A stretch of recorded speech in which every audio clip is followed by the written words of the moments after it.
Hey there, folks. Today, we're diving into a fascinating topic: 50 things you might not think to stockpile, but definitely should. Let's get started. First up, let's talk about batteries. Stocking up on batteries can be really handy in a power outage situation.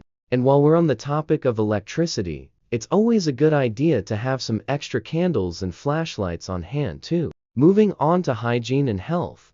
Don't forget to stockpile toilet paper, paper towels, feminine products, tissues, hand sanitizer or soap, and bandages. For those rainy days or power outages, consider investing in a portable battery-powered fan or heater. Food is another important aspect of our survival kit. Make sure you have dry goods like beans and rice that can last for years without going stale or spoiling. Canned goods are also great options because they can be eaten right out of the can. Just make sure not to eat them all at once. Water is essential for survival. To store water safely during an emergency, buy enough water storage containers to hold 1 gallon each. And remember to stock up on vitamins as well. They could be hard to come by during an emergency.